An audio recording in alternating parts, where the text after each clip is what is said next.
Welcome back, players. I'm Jack with 36 Cancel, and this is Coco the Weiss Cat. And as sad as it is, this is our last Gurren Lagann deck tech. We've done Anti-Spiral, we've done Mecha, and since it's not too major, we're skipping over Beastmen. What's left and our main attraction is the Team Dai Gurren build. So now we're talking about the main cast. In this deck, we have the prominent cards for Simon, Yoko, Kamina, and of course the red combination mecha, Gurren Lagann. They all come together to form what could be considered the meta Gurren Lagann deck. Either way, the majority of double rares in the set, the ones Bushi's really pushing us to build with, are here. Together, they make a pretty standard Weiss deck. You have a diverse level 0, a level 1 with a central reverse advantage combo, a few early plays, and then a big level 3 finish. This has kind of become the meat and potatoes of any Weiss deck, but Gurren Lagann puts a pretty unique flavor on this tried and true dish. Before we jump in though, I want to say how excited I've been to do this deck tech.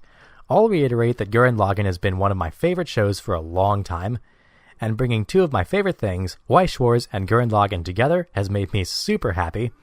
As you can see, I've poured a lot of love into this deck, and not to worry, I take very good care of it. So please, enjoy this deck tech, players. It's probably my favorite one thus far, and might be for a long time. So, what we see here is a mostly red deck with a fair amount of yellow Yoko and Kamina. There's also a little green at level 1 and 0, but nothing that's actually color locked. Level 0 is where you'll see the most diversity though. So as per usual, we'll start from the bottom and work our way up. Kicking off the level 0 lineup is Go from the Surface Yoko. TTGL was one of the first English Weiss sets to have a Trial Deck Plus, so instead of 4 TDs to get a playset of this girl, you only need 2, which made my trade binder really unhappy since, spoiler alert, I opened a lot of them. Anyway, back to the card, and it's a simple one. 2k power with a free run ability, no milling and no top checking.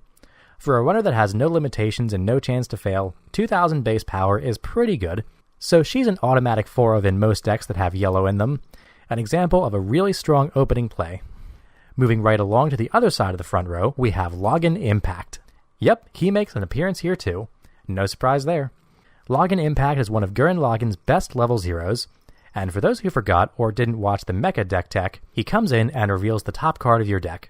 If it's a Dai Gurren character, it goes under Lagann Impact as a marker, and then Lagann Impact gets plus 2000. And also, if Lagann Impact is your only character, when he attacks, he can't be reversed until the end of turn. So he can attack into Suiciders and the largest walls without fear. It's no wonder that he's a Gurren Lagann staple. So what else is there? Well, one more standard inclusion we have is Nia. And she's a staple because she's one of the best level 0 tutors in English at the moment. When she comes in, you can put the top card of your stock into your clock. If you do, search your deck for up to one level 1 or lower character and put it in your hand. Now, like we said before, this is a lot like other level 0 tutors, but what is unique about Nia is the fact that nothing goes into your clock that you can't predict. If you remember what you triggered, you can even use her to color fix. This wasn't as important in our Mecha deck tech where she first appeared, but in a 2-color deck like this one, Nia can really help you in these kinds of situations. And again, she'll never put a climax from your deck into your clock. Now that we have a good look at the front row level 0s, let's move backstage. First, we have the set's standard Brainstormer, and of course, it's To Save the Woman I Love, Simon, a tap self-salvage Brainstormer that gives all Dai Gurren characters with markers plus 500. There are a healthy amount of characters with markers in this deck, so Simon really helps them out, and tap self Brainstormers are never bad. Moving on to the other card you might see in the back row, we have Lagann Impact, minus the impact. Lagann appears as a 3 of, and he taps to give any TGG character plus 1500 until the end of turn.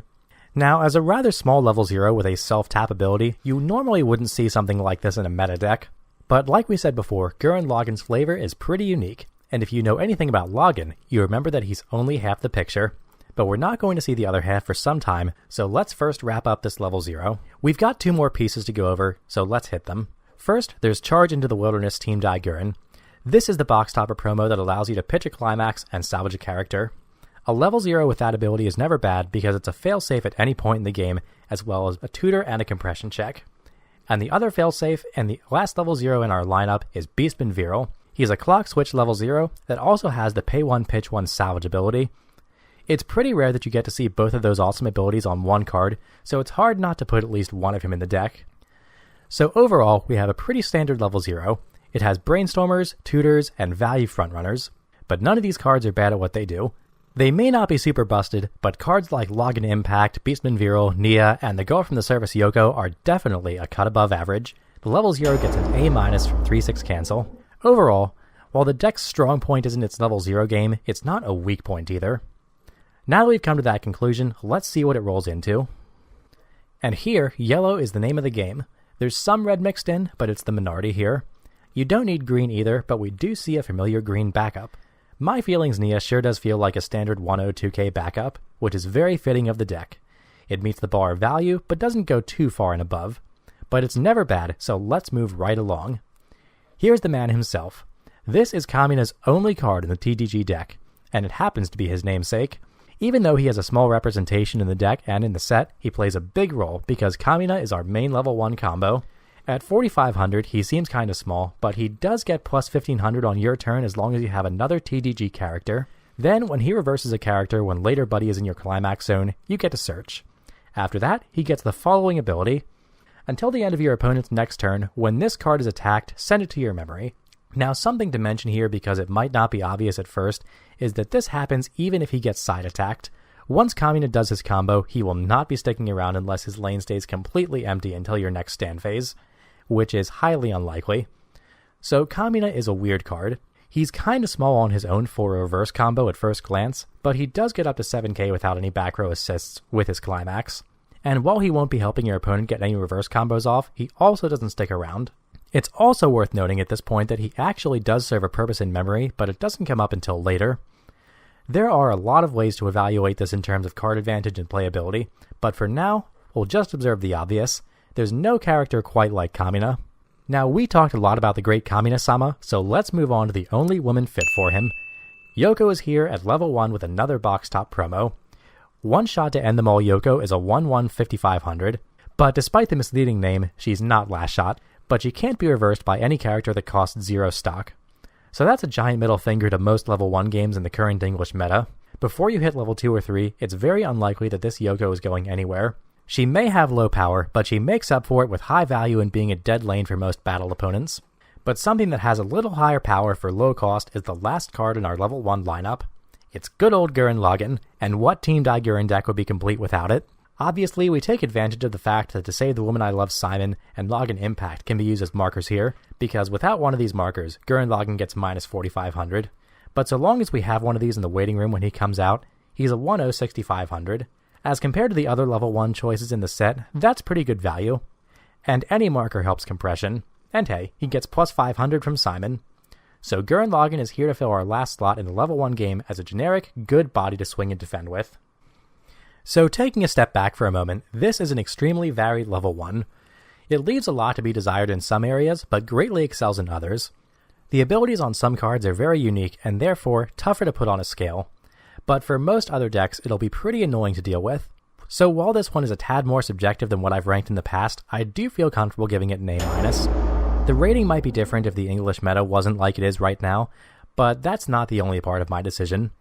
And with each new set that comes out, I think its playability will really go up and down depending on what we see. Okay, time to get bigger. Heading into level 2, we only have 2 cards, and one of them is BOOTA's Evolved Form. It's a 2/1, 2/5 backup with a pitch 2 anti-change ability. It's another standard backup that appears with different art in many other sets. But just like in those sets, it appears for a very obvious reason. With good timing, an anti-change can be devastating, and if you play the mirror, you might need it. And the next card we're looking at, this CURREN, is a big reason why. Meet the other half of the legendary mecha which first named this set. We know Lagann is in the deck, and here's CURREN, so put them together, and combine Lagann. So CURREN actually has 2 abilities. First, when he comes in, you can choose up to 2 cards called Combine Lagann in your waiting room and put them on the bottom of your deck. Then he has a fusion ability, which is a new mechanic for Lagann. Take a card called Lagann on your field and put it under him as a marker. Then search your deck for a card called Combine Lagann, put it onto the stage where CURREN was, and then put both CURREN and Lagann under it as markers. Now there are 2 really awesome features to this change ability. First, it's completely free. All you have to do is play CURREN and Lagann, which is a whole 1 stock. And the second ability can hit a target in the waiting room or in the deck. So unless all your targets are in your stock, hand, and clock, it won't miss. There are also a lot of cool interactions and advanced plays you can make with that ability to sculpt your attack triggers or pad your deck for compression on the refresh. So in closing, independent of the change target itself, which isn't bad at all by the way, CURREN has an awesome change ability. and I think it makes this level 2 awesome as well, so I give it a straight A. Now, let's get down to business. Now that we're at the level 3, we can have a good look at the change target. Combined Gurren Lagann, when you play it or change into it, has a draw 2 pitch 1 ability. It also has the ability that when it reverses a battle opponent, you can pay 1 and pitch 1 to burn your opponent for 1. And this happens independent of any climax combo and on anyone's turn. The cost for a burned 1 is a tad heavy, but considering all the versatility, it's pretty dang good. It makes crashing into an early play a lot less safe, and it's a great way to filter stock and threaten damage. Fun fact, this is actually a trial deck combo, and it's one of the only trial deck combos in English Weiss to make it onto the main stage. It is not often at all you see the front-facing level 3 of a trial deck on stage in the main game, and this one is here for some very good reasons. But we can't spend any more time on that, so let's move on. Yoko is next in our lineup. She's a 2 or less climax and waiting room early play. When she comes in, she heals, and when she attacks, you choose one of your other characters and it gets the following ability until end of turn. When this card's battle opponent becomes reversed, you can pay 1, pitch 1, and burn 1. This is the exact same ability that Combined Gurren Lagann has, with some obvious drawbacks. First, she can't give it to herself, so you need to sculpt your attack order correctly. And second, it only happens on your turn. But while the burn ability isn't nearly as good, she does heal and comes out early without the need for gut tie. But another big problem she faces is her size.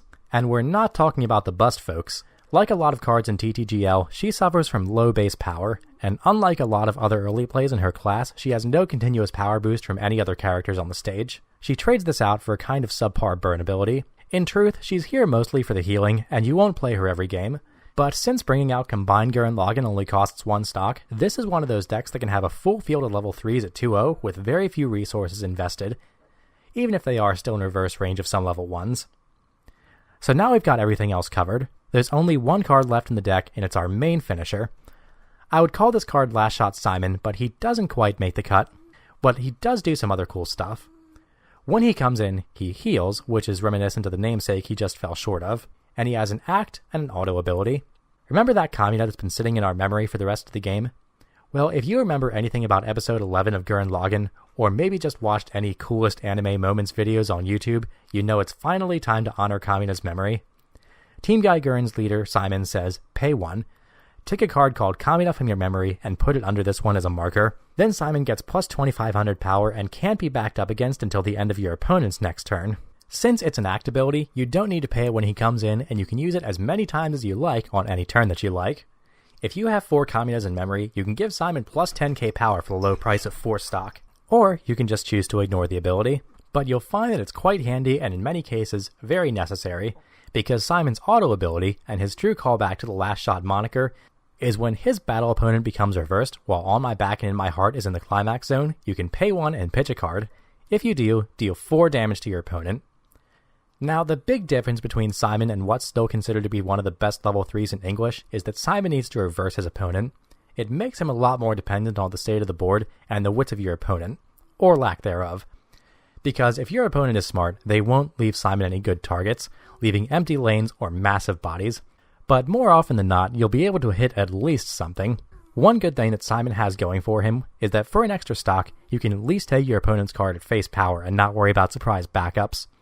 However, this doesn't make Simon safe from things like Darkness Plan, or Opposition by the Shield, or Compass, since these cards have counter abilities and are not considered backups. So Simon as a finisher is a lot more vulnerable than others. Combined with his marker cost, he's kind of stock intensive and you need to play a lot around him. Generally, you'll be looking to get maybe 2 off on your final turn. Either way, the damage is high, but so is the risk. Alright, let's take a look at this level 3. So we have 2 early plays, 1 fusion and 1 normal, and a finisher. Both early plays burn, but one is a lot better at it than the other. And then we have kind of a volatile big finish. And if I'm being honest, I think the best thing about this level 3 is Combined Gurren Lagann.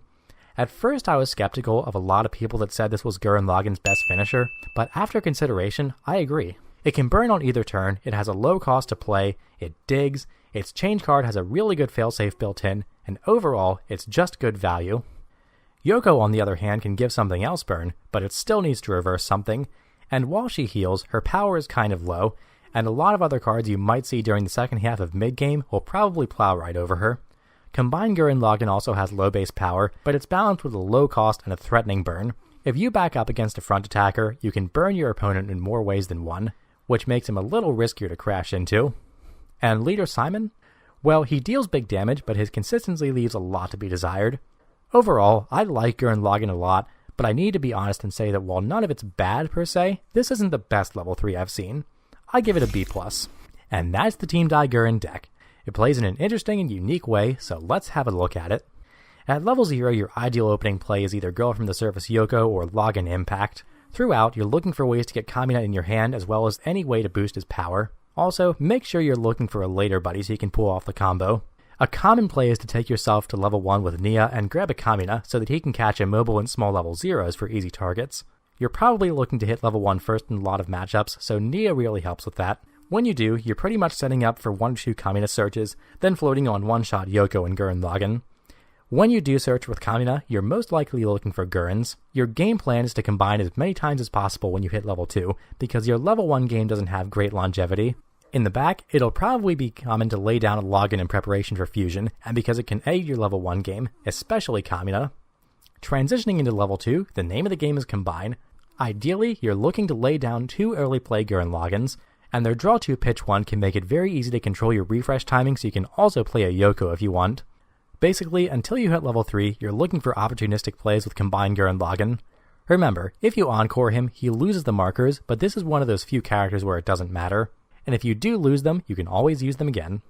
As you roll into level 3, keep looking for Simon's Climax and make sure you have at least 1 Simon in your hand. Again, Combine Gurren Lagann makes this pretty easy. And when you do hit level 3, don't be afraid to hard play a Combine to dig. Just conserve enough stock for at least 1 Simon burn. If you play opportunistically, you can get Simon's reverse off without having to pay an extra stock for a marker. And since all of these burns happen on reverse, you don't need to hold back any stock before you attack. Your kill range is a little smaller than a lot of other finishers, so even though hitting level 3 first can help you guarantee reverses, it's not always the best play. Keep these things in mind and the deck will run pretty smoothly. And as per usual, now that we've seen the cards and gone over the game plan, we can rank it in terms of consistency, skill, and power. Like always, we'll start here with consistency. Some things to mention here is that Gurren Lagann has one of the best level 0 tutors in English right now. It has good access to a lot of its deck anytime at once. It has reverse searchers, and its early plays come out very smoothly. But despite having low base power all around, most of the deck does need to win the power war to work. If you don't get your Kamina searchers in, it can really derail your game plan for the rest of the match. Because a lot of your level 1 game doesn't stick around, it's hard to hold Gurren and Laganns without searching for them. And while your finisher is powerful, it's vulnerable to a lot of common tricks. For consistency, I think the deck has a lot of ways to give you a leg up, but it also has some pretty exploitable weaknesses. I give it a B. Now, let's talk about skill. If you want to set up board states where your combos will work and your attack order is logical, you'll need a good bit of foresight. Kamina can end up relying a lot on power boosts, and Simon has the same issue. Knowing what your opponent's board state will look like a turn from now, and knowing whether the deck you're facing is packing anti-change, is crucial. And if you're not careful because your characters have short half-lives, it's easy to run out of good cards to play. But if you're sticking to the overall game plan, it's easy to flow from one level to the next since there aren't too many divergent plays. For me, it's an A- only because it may struggle against some of the more popular decks, and you'll need to play a little smarter to come out on top. And finally, we have power. Just how strong is Team Dai Gurren? Well, I'm going to take us back to the primary drawback of a lot of these cards. Their low base power. Kamina is 6k, but only on your turn, and he's a very fair and standard reverse search combo. Yoko is a standard healing early play, but only has 9500 power, which is one of the lowest among early play heals that we've seen. Gurren Lagann gets to 10k, and Simon with a marker gets to 11k, but you need to pay an extra stock, and it only lasts for one turn cycle. Many of our cards rely on reverses and favorable trades, and many others are just there to prop up things like Kamina and Simon. So while a lot of it is efficient in terms of stock and hand resources, I don't think it fields a lot of major threats. One-shot Yoko and combined Gurren Lagann are honestly what I believe to be the big players in terms of raw power, and this is 100% for their abilities, not for their printed numbers. In closing, I don't think this is the most powerful deck ever. The cards are cool, but cool doesn't always mean threatening. I give it a B+. So our rankings were comparatively low for the Team Dai Gurren deck, but you have to keep in mind that Gurren Lagann was released amid sets that were just straight busted. Bang Dream, Girls Band Party, Love Live Sunshine EB, and the little older releases like P5 and AOT 2. And the Team Dai Gurren deck isn't a combo deck with a lot of support or an annoying blue enemy faction deck. To me, it plays a lot more like the conventional fair decks you used to see like Kantai or Attack on Titan set 1 core, but it also doesn't have busted tools like Compass or ODM. I think a lot of the deck is awesome and the cards are good, but they're not super busted and game-changing. But honestly, I could care less. It wouldn't matter to me if the TTG deck was worse than the set 1 Excel World. I would still have gotten 8 boxes and I would still be mashing matches with it as often as I can. And I know that a lot of other people feel the same way. Since it's been released, it's had a healthy representation in the fall tournament circuit, and as the meta shifts, we may see more of it. So maybe Team Dai Gurren isn't the deck I'd take to regionals or play in tournament when I won prize packs, but I will never stop taking it with me whenever I go anywhere I expect to see even a little Weiss Schwartz. Well, thanks for sticking around, players. I have had a ton of fun doing the Gurren Lagann deck techs. It'll be tough to move on, but I have some cool things planned for this winter, including more box openings, more tournament recaps, and of course, more games. So as always, look forward to that. And thanks for watching, players. Peace.